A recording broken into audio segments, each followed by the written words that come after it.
¿Cómo le va? Bienvenido a una nueva edición de Límite 24.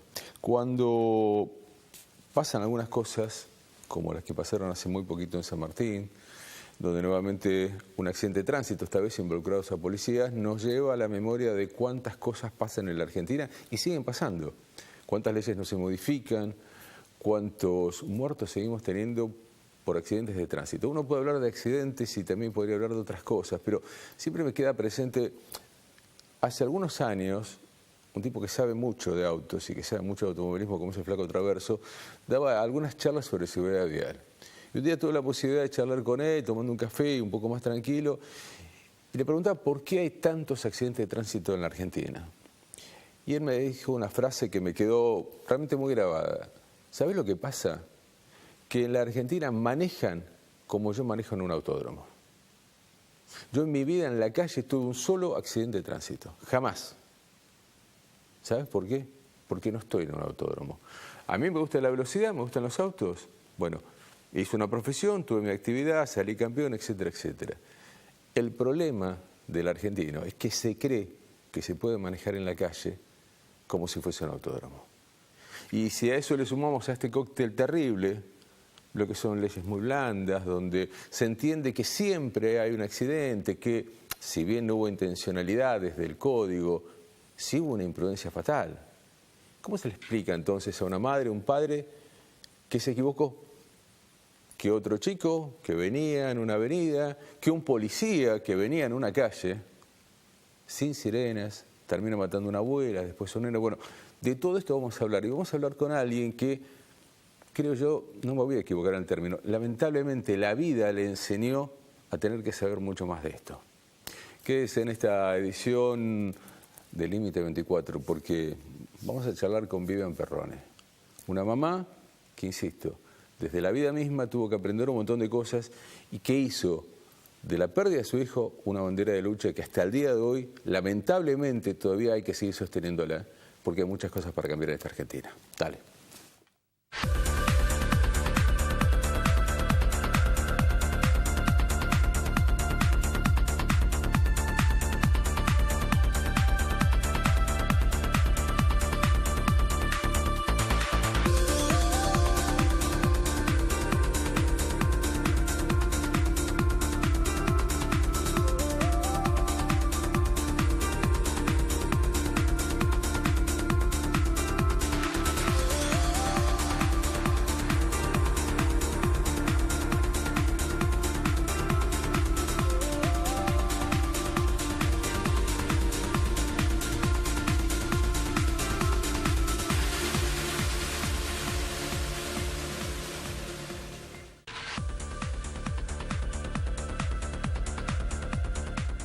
Bueno, la verdad es que uno lo vive con mucha tristeza, ¿no? A pesar de que Kevin falta todos los días del año. Pero cuando llega la fecha son las imágenes que aparecen en la mente de uno. Acá lo encontré tirado a mi hijo, acá vino la ambulancia a levantarlo, acá fue donde Eduardo Suquiasian lo dejó tirado y se escapó. Así que cuando llega el 1 de mayo, que fue la fecha en que lo atropelló, y el 8 de mayo, que es la fecha donde él falleció, no dejo de recordar todos esos momentos. Seguimos reclamando justicia. Hace 12 años que uno pide que esta causa se termine. Está por llegar por segunda vez a la Corte Suprema de la Nación. Cuando la ley dice que el mínimo de la pena a cumplir es de 8 meses, él después estuvo 6 meses con prisión domiciliaria. Pero lo que le dicen en los distintos tribunales es que esos 6 meses no sirven como para computarse en el mínimo de la pena, sirven para el total, pero por lo menos para el mínimo de la pena tiene que estar 8 meses preso. Ya cuesta aceptar que por una muerte sean 3 años, cuesta aceptar que los 3 años se conviertan en 8 meses, ahora que esos 8 meses se conviertan en 2, porque él iba a una universidad privada y las juezas Coelho y Tisato le permitieron terminar de cumplir en su casa los otros 6 meses, yo no lo entiendo. Los demás jueces están diciendo que tiene que terminar de cumplir, son 6 meses, es una miseria, pero por lo menos así se podría decir se cumplió con la ley, ahora ni siquiera eso. La primera estrella que se hizo fue la de Paolo Mellano, que lo atropellaron acá a una cuadra, y a partir de ahí, bueno, junto a su mamá estamos colocando estrellas en todas partes.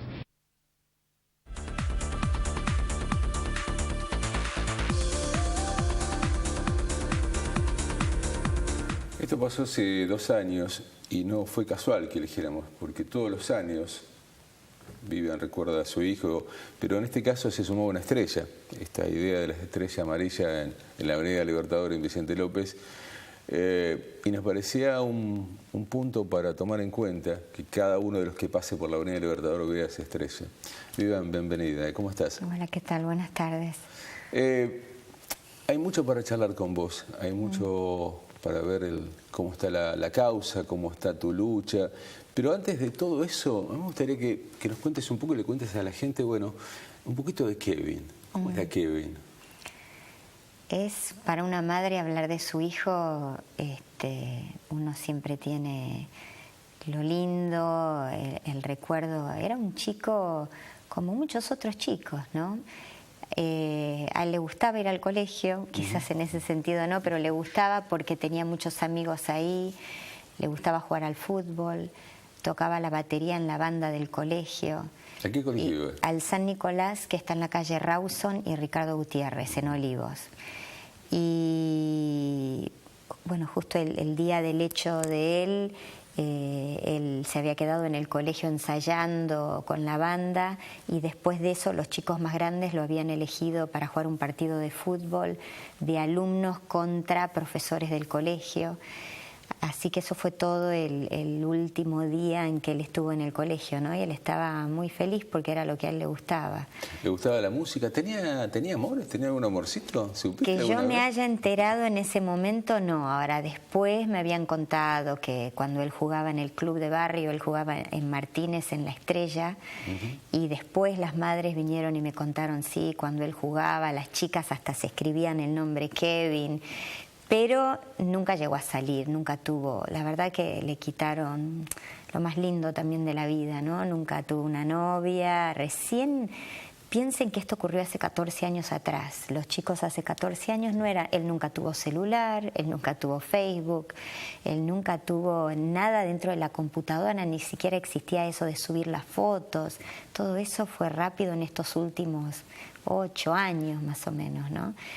Vos te pusiste sobre las espaldas lo que significó una gran lucha, pero ¿qué pasó con el resto de la familia, no? Digo, vos sos la cara visible para todos los argentinos, lo que significa, una vez más, una madre, en esta Argentina que hay tantas madres heroicas y peleadoras y luchadoras, pero ¿qué pasó con el resto de la familia?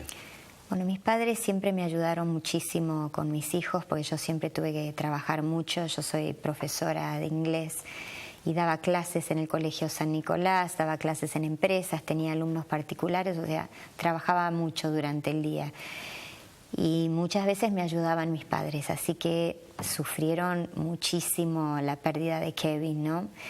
Es más, esto no fue solo yo contenerme como persona, sino contener a mis padres, contener a mis otros hijos. Kevin tenía 14 y mi otro hijo Eric tenía 16. Fue muy difícil para él ver lo que pasó, ver la injusticia, ver la violencia con que se produjo todo. Y bueno, estaba mi marido, que mi marido siempre me decía, no voy a poder soportar el día del juicio ver al asesino de nuestro hijo. Y yo le decía, quédate afuera con mi papá, pues yo le tenía miedo a mi papá lo quería matar, ¿no? Entonces yo, ustedes quédense afuera, que yo me voy a quedar adentro del juicio, los voy a mirar a los ojos, voy a mirar a los padres. Y Carlos, mi marido, falleció una semana antes del juicio. Tenía 50 años, no tenía ninguna enfermedad, falleció de un infarto. Y entonces ahí fue quedarme con mi hijo, que era adolescente, mi hija, que cuando falleció Kevin tenía 5, cuando falleció el papá tenía 8. No fue fácil emocionalmente, no fue fácil económicamente. Seguro. Sí, te lo voy a preguntar, ¿no? Digo, ¿cómo sostuviste todo esto? Porque después, bueno, impulsaste Madres del Dolor. Sí. Bueno, lo charlamos antes de que entras acá, digo, en este momento estás mucho en los medios otra vez, porque estás con otras luchas que después vamos a charlar. Pero digo, esto no te permitía trabajar, tenés chicos. ¿Cómo lo sostuviste? ¿Cómo pudiste ir manejándote? Y de a poco, la verdad es que tampoco podía seguir siendo la Vivian de antes, no podía seguir trabajando todo el día en el colegio, después con alumnos, después no lo soportaba más, no lo soportaba. Entonces de a poquito fui largando alumnos particulares, después la empresa. En el colegio tuve que pedir una licencia cuando los amigos de Kevin, el curso de Kevin, llegó a su último año del secundario y yo los vi aparecer con las camperitas que decían egresados. Para mí era una tortura. Entonces dije, tampoco es justo para los amigos de Kevin, porque ellos a mí me veían muy mal y ellos tenían todo el derecho de disfrutar de ese último año del colegio secundario. Así que yo me fui la segunda parte del año y en lugar de vivir así de una forma, empecé a vivir de otra. Dije, bueno, la casa hasta acá quedó, lo que no se pintó, no se pintó, lo que no se viajó, no se viajó, lo que quedaremos con el autito que tenemos. Hicimos otras elecciones. Cuando vos impulsás Madres del Dolor, mucha gente se preguntaba cómo lo sostenías, porque yo recuerdo en ese momento reuniones, convocatorias. Digo, si querés ni siquiera hagas nombres, pero hubo gente que te acompañó, que te ayudó, que te dijo, mira, te damos una mano económicamente, te subsidiamos. Hubo alguien que realmente, digo, había un trabajo enorme, porque esto significó después impulsar cambios de leyes, ir al Congreso, pero hubo gente que te acompañó y dijo, mira, no importa, que no se sepa, pero yo te quiero ayudar. Mira, primero tengo que explicar por qué decidí arrancar con Madres del Dolor, ¿no? El tema era que cuando yo salía a hablar de un hecho de tránsito, todos me decían, fue un accidente. Hasta en un momento, en una nota, había otras 3 madres y yo, y el periodista siempre dijo, acá hay 3 madres, y yo decía, ¿y yo? Nunca entendió que la causa de mi hijo también fue por un hecho violento, por un hecho que merecía justicia. Entonces dije, la verdad que acá tenemos que hacer algo con esto y me tengo que unir a otras madres para que me ayuden. Y bueno, ahí fue cuando empezamos una gran amistad con la mamá de Lucila Yaconis, el mamá de Juan Manuel Canillas, los padres de Floresta, bueno, varios padres, y se formó la Asociación Madres del Dolor, que hasta ese momento todas las otras ONGs que se formaban o fundaciones eran en nombre de una persona, ¿no? Fundación Axel Bloomberg, pero esta fue la primera que dijimos, comprendemos distintos hechos, madres de distintas clases sociales, de distintos lugares en la Argentina, zona norte, zona sur, y arrancamos. Y por suerte fuimos consiguiendo ayuda. Algunas de las madres podían poner de su propio bolsillo, otras no. Hay madres que viven en La Matanza y no tienen ni para viajar a la asociación. Yo hago un paréntesis, y esto no sé si mucha gente lo sabe, porque te conoce de los medios, conoce a través de lo que te pasó, pero yo le cuento a la gente, Vivian es una trabajadora, conocí su casa no está terminada, no sé si habrá podido terminarla en los últimos tiempos. Digo, no es una mujer que tenía el recurso económico como para decir, bueno, hago una ONG, pongo el dinero, empujo, convocatoria. No, todo lo contrario. Y se lo cuento a la gente para que también se ponga en todo el lugar de lo que significa alguien que vivió siempre su trabajo, que tuvo hijos y que un día le pasó lo que le pasó. Creo que tu casa debe seguir más o menos como la conocí hace unos años. Sí, habré cambiado algún almohadón, algo fui tratando de cambiar, sí, y seguimos viviendo igual y bueno, y voy haciendo lo que puedo, sí. Vos sabés que hace días nada más en San Martín conocimos un hecho trágico a través de lo que fue un patrullero. Yo quiero compartir imágenes con vos para que también la gente lo tiene muy presente, fue hace muy poquito, pero vale la pena ver imágenes juntos y recordar lo que fue. Este fue el primer caso, una abuela que estaba en una esquina de San Martín, de Villa Ballester, y un patrullero que sin sirenas, sin luces, la lleva por delante, una chiquita que queda también muy mal. Bueno, vecinos que se salen de casualidad, nadie entiende absolutamente nada por qué este policía iba. Después se fueron conociendo más cosas que fueron más terribles, ¿no? Se cambiaron los lugares porque el que estaba manejando no estaba autorizado a manejar, digo, una locura. Pero lo más insólito, digo, para tratar de encontrar un término, es que días posteriores pasó lo mismo prácticamente, y a 7 cuadras donde había sido esto, con la diferencia que esta vez fue una criatura la que muere.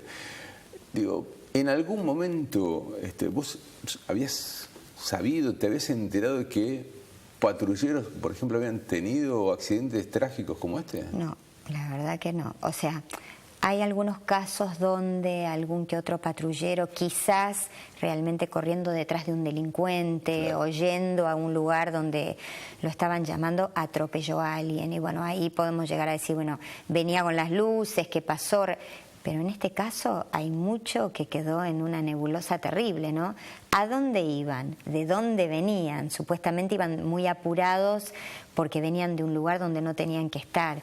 Sería muy interesante que la justicia investigue, nos informe qué pasó con esos dos que se cambiaron de lugar porque uno no tenía el registro como para conducir patrulleros. Esperemos que no esté conduciendo tampoco un auto de civil. Sabemos que ahora están suspendidos, ¿no?, en sus cargos, pero quizás está conduciendo su propio auto. Y la verdad, y esto es lo que tenemos que comprender como sociedad, el auto es un arma. El auto es un arma. Entonces, si vos salís a matar con una escopeta, yo no te puedo decir, me quedo con la escopeta, pero te doy este revólver más chico. No, hasta ver realmente qué pasó, una persona no debería conducir. Eso es algo que nosotras estamos diciendo, ¿por qué matan alcoholizado y al otro día se le devuelve el registro para conducir? Vos sabés que la apertura que hice, mira vos lo que son las cosas, ¿no? El título que yo le pedí y que los chicos de producción también lo pusieron tenía que ver con esto. Ajá. Que el auto es un arma. Claro. Porque recordaba lo que en su momento Flaco Trozo me decía. Sí. La gente no se da cuenta que vos matás. Matás y podés matar más de una familia y podés hacer un desastre. De hecho, vemos día a día prácticamente estas cosas. Ahora, cuando además choferes que se supone tendrían que tener un grado de profesionalidad porque están manejando un patrullero, sí, o manejan una ambulancia, o manejan una autobomba, digo, se supone que además de todas las características profesionales que tienen que tener eso. Claro. Porque ¿qué me garantiza a mí que un patrullero lo esté manejando, bueno, cualquiera, ¿no? Claro, claro. Sí, no sé si realmente hacen un curso para conducir. Estoy prácticamente segura que no, que se los sienta en el auto y se los dice, bueno, aprendan a conducir más rápido. Tienen que pasarse semáforos en rojos, debería existir una técnica para hacerlo, porque a veces uno está conduciendo y de golpe siente la sirena, así que son ellos los que tienen que saber. Vos sabés que no sé con la policía, pero sí te puedo decir que los sistemas de salud de emergencia, los choferes, son choferes que solamente tienen un registro profesional y nada más. Nadie los capacitó. Y muchas veces, digo, además de que, como decís vos, pasa un semáforo en rojo, llevan una persona arriba. Eso que te iba viene... a decir, no es solo el conducir rápido, hay una persona que se está muriendo, entonces son ellos los que tienen que tener la tranquilidad. Yo recuerdo que fui en la ambulancia con Kevin desde el lugar del hecho hasta la clínica y la verdad que era un profesional conduciendo, o sea, en la rapidez y en los nervios y todo, hasta me miraba y me daba cierta seguridad a mí. Pero yo no sé si todos están capacitados para hacer eso. Vamos a hacer una pausa, porque hay mucho más todavía para compartir con Vivian. No solo del pasado, no solo del presente, porque Kevin siempre está presente, sino porque hace muy pocos días nos enteramos que este joven que lo mató intentó sacar un registro. Digo, la peor idea de algún director de cine seguramente se le podía cruzar que alguien que había matado con el auto y que estaba condenado y que todavía no terminó su condena se acercara, y esto fue en Vicente López, en la dirección de licencias, para tratar de obtener el registro. ¿Qué pasó con eso? Bueno, después de la pausa lo seguimos charlando con Vivian.